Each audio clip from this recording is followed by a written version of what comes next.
Well, I know sometimes around the FA Cup, particularly at these early stages, people talk about mixing up the side or doing this or that. But I would imagine you're just really keen to keep that momentum from last weekend.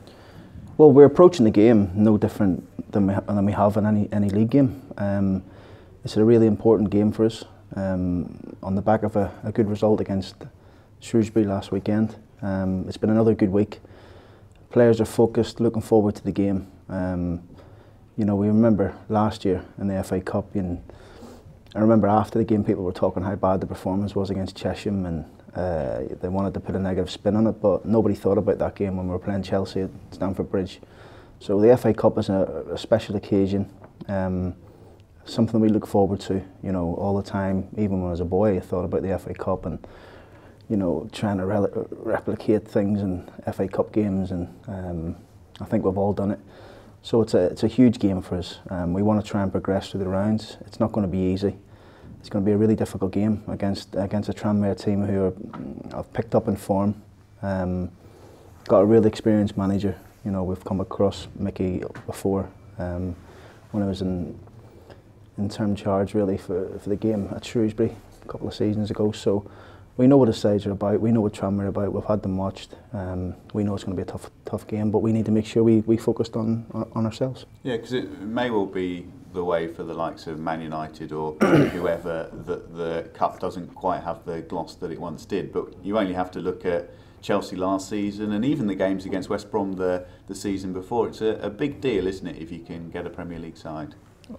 It's massive, isn't it? It's massive for the football club. It's massive for the city of Peterborough. It's massive for the fans. It's huge. So it's first and foremost, the first hurdle's Tranmere. It's going to be a difficult game. We're not looking any further ahead than that. We need to make sure we perform like we did against Shrewsbury.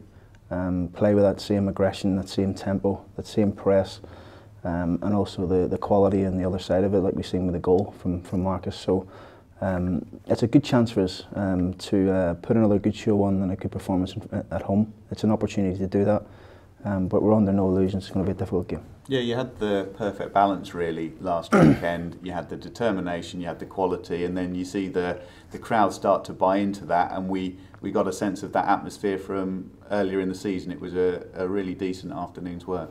The fans were brilliant. The fans were top drawer last week. You know, they got behind the boys from minute one, and they just carried us through right to the end. When they were throwing bodies into our box the last 8 to 10 minutes of the game, including the injury time, you know, they stuck with us. They could see that the boys were throwing bodies on the line. They were making blocks. They were, you know, they were tracking back. They were clearing balls to the back post. The aggression it takes to win a football game, and once you've got those, then you can excel on the top end of the pitch. You know, you've seen it last night with Tottenham, how well they defended against Real Madrid, but you know, at the top end of the pitch and on the break, they were top drawer. Not saying we want to play like that, but I'm saying that that's the sort of way you need to defend to win games. And doesn't matter who you come across, doesn't matter who you're playing, the opposition are always trying to beat you. So you got to make sure that you stand strong defensively and know that you've got threats like we do that can go and hurt teams at the other end. And of course, not that long since Posh last played Tranmere in the FA Cup. Were you in the side that day? I guess you probably started. I don't think so. I don't think I played. But yeah, I know we've had a few games with Tranmere over the years. But that's over the years. Obviously, we're only looking at the future. The future's this year.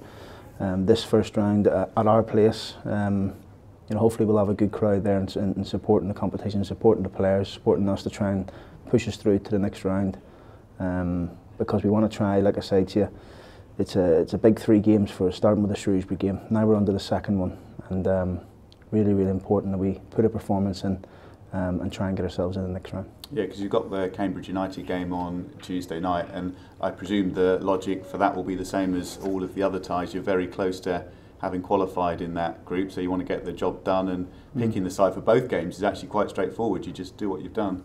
Yeah, well, I mean, it's a different competition, but we want to try and go far in that one as well. We want to try and see if we can go as far as we can, all the way if possible. But again, we have to come over Cambridge, a local rival away from home. Another tricky game, but it's a game that we're looking forward to. You know, we've got 3 really good games coming up, starting with the Tranmere game, then the Cambridge game, and then the FC Wimbledon game, the Sky TV game. So we're looking forward to them. We're not getting ahead of ourselves. We're focusing one at a time, the old cliche, as you say, and that is Tranmere, and we're making sure that we are right for it, like we have been this week, getting ourselves firmly focused and ready to put another good performance on. Do you buy into this idea that the Chelsea and the West Brom game ultimately turned out to be a bit of a distraction? Because clearly people have talked about that. I'm guessing you're probably going to tell me no, but it's been a topic of conversation, hasn't it? It's not a distraction. It's tremendous for the club financially to get to the 3rd round, 4th round, if you like.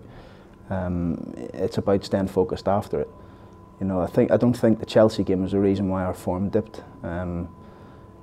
May have had an impact on 1 or 2 individuals, but as a collective, it wasn't the case. We weren't thinking we're a very good team after the Chelsea game and we can walk into League One and beat anyone.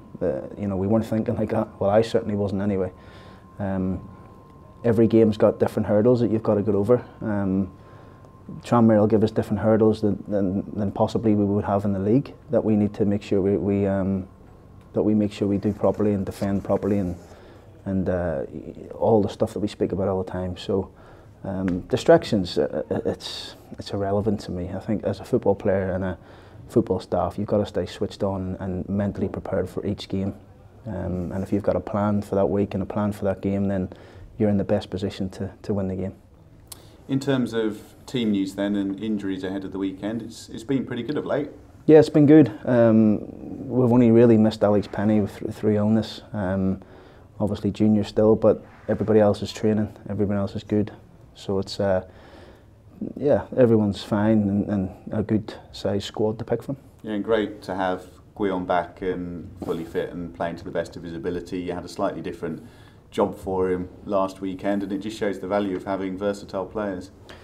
Well, looking back in the game, really, we could have been coming off saying, you know, the front three, tremendous, because Jack probably could have scored and should have scored, and Guillaume possibly should have scored. So we could have been coming off the game, really, on the back of a 3-0 win, because if you put the chances that Shrewsbury had, really, on the table, it was more from long distance.